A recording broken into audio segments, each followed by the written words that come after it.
So, PCOS is essentially due to insulin resistance. It's a problem because of insulin resistance. Now, why did insulin resistance happen? Now, for some people, it would be genetic. Like if your mother was having diabetes in pregnancy, or you have something happening in the family, everyone is obese or everyone is diabetic, you would have insulin resistant cells. Like all your cells are probably resistant to insulin to some level, not always. Uh, and sometimes it happens because of lifetime habit of eating sugary foods and refined carbs. Now, what happens is when we eat these sugary foods, the blood sugar in our body is high. And when this blood sugar, so much sugar comes in the body, our pancreas has to make high insulin. Now, when it makes high insulin, so much insulin exposure, like suppose you were not insulin resistant, your family, no one had diabetes, no one was obese except you. Now you started having this. Because you consume such high sugar foods, your cells became resistant to insulin because insulin constantly kept staying high. That produces insulin resistance. Once you go in insulin resistance, what happens is the sugar which is supposed to enter into your cells with insulin is not able to enter. Insulin is sort of like it's a hormone, right?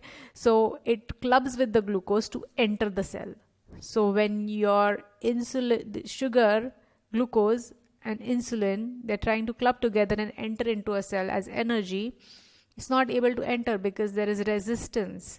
So there are like those channels which are supposed to help the glucose come in are not able to allowing the glucose in. So the sugar continues to stay high in the blood, which again makes more insulin because your brain is like, what's happening? Why is it not going? Let's make some more insulin. So it again makes more insulin. But that doesn't work because the cells are resistant. So this sort of problem starts happening. The cells are insulin resistant, and all of that extra sugar which was there, now the brain is like, okay, what do we do with so much sugar? Store it in fat. It stores in fat. So you eat the bad carbs, right? Or like very sugary food. You make insulin. Cells are resistant to insulin.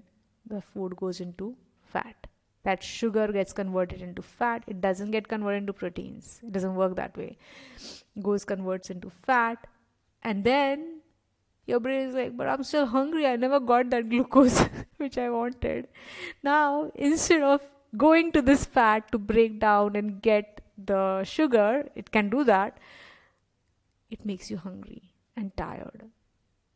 And then depressed, and all of those emotions, like all the emotional havoc will start. And then your brain is like, okay, you know you need sugar.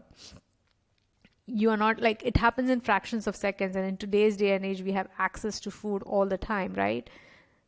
So if you are hungry, your brain is like, oh my god, my sugar is so low, like I'm not, because all that sugar has gotten converted into fat. There is no sugar, you're hungry, so you go to eat again. You eat again little bit. So not all cells are insulin resistant. So something you will feel better. And again, the rest of the sugar is again floating here, high sugar. It again keeps producing more and more insulin resistance, and it keeps getting stored as fat. And that's why you keep gaining weight in insulin resistance.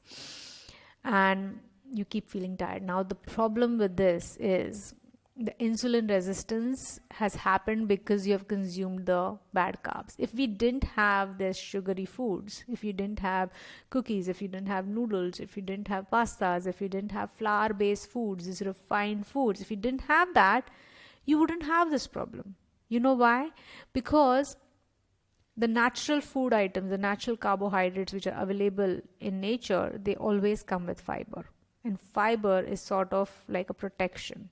It will not let the glucose release so fast. So when you consume that fiber-rich food, like fruits or vegetables or even grains which are not refined, your body has to like sit and digest that fiber. So the sugar is releasing slowly. So it doesn't come in like full concentrated form. So it has opportunity to, we have enough insulin on us and enough sensitivity in us to consume that sort of sugar. So that's why it's important to stop eating these bad carbs. The step one decision, if we are going to talk about. Now, we are addicted, emotionally dependent. You see, this feeling tired and hungry and eating carbs, this is something which happens in seconds. There is no control over it. And that's what I'm going to teach you, how we are going to manage to grow that gap where you have the urge to eat something and you don't eat it. All right, I'll tell you that in the next video.